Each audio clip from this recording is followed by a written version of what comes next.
'Di ba? Nagustuhan ko rito, unang-una nagustuhan ko rito, mga idol, balik tayo iba yung usapan. Nagustuhan ko rito sa YouTube kasi nga tahimik, walang masyadong, buzzer, at kahit papaano kumikita naman ako dito dahil, monetize channel naman ako dahil sa mga upload ko kahit papaano may nanonood.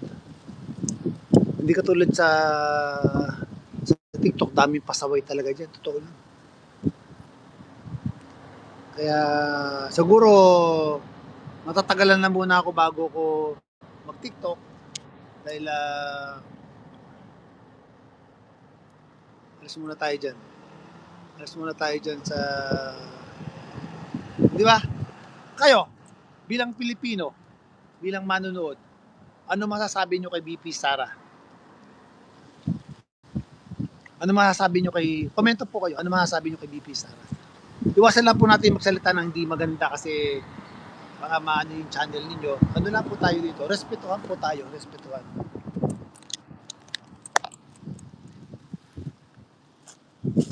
Dito muna ako lilipat sa kabila.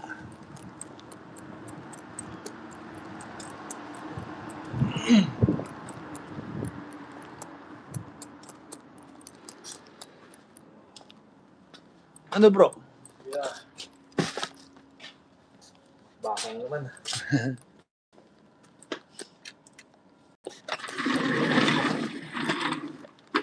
Dito muna ako.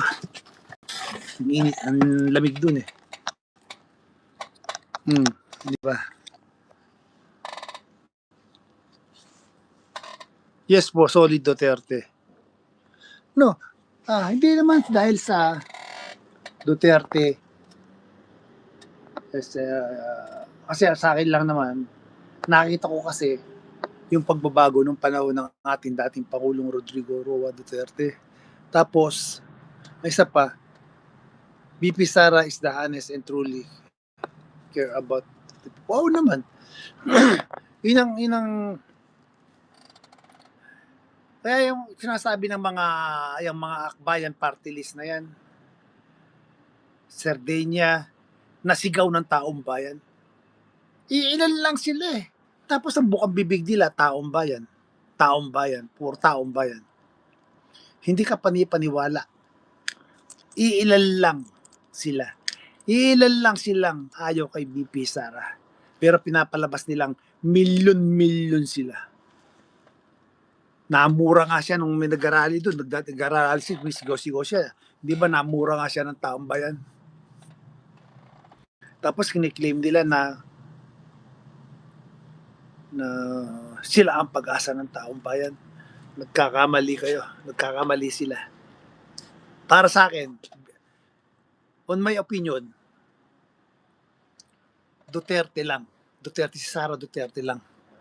Sa mga ngayong panahon na to, talagang makikita mo ang pagbabago. Uunlad. Makita mo, dadami yung investor sa bansa natin. Iyan ang magiging tatak Duterte. At takot sila kay Duterte, kay Sara Duterte. Dahil pag nanalo yan, lahat sila may kapupuntahan. Makita mo, pag nanalo si Duterte, unti-unti mawawala sa Pilipinas yan. Magpupuntahan sa abroad yan. Dahil alam nilang babalikan sila.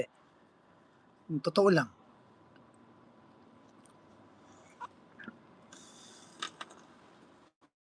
Di ba? Tapos yung dagdag pa natin yung ginawa nila kay Tatay Digong, dinala sa dahig, di ba? Napaka anong tao ni Tatay Digong, yung ating dating Pangulo. Napaka bait niyan. Galit siya sa mga pasaway sa lipunan. Galit siya sa mga adik, sa mga rapist, sa mga magnanakaw. O, di ba? Matatawa ka nga sa ICC, di ba? Nakita ba yun sa news? Ngayon pa lang sila naghahanap ng ebidensya. Saan pa makakakita? Kinulong na nila tapos ngayon pa lang maghahanap ng matibay na ebidensya.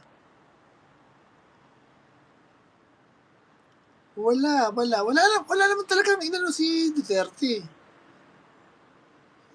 Siguro may inano man, mga very minimal lang yun. Yung mga talagang pasaway na sa lipunan yun.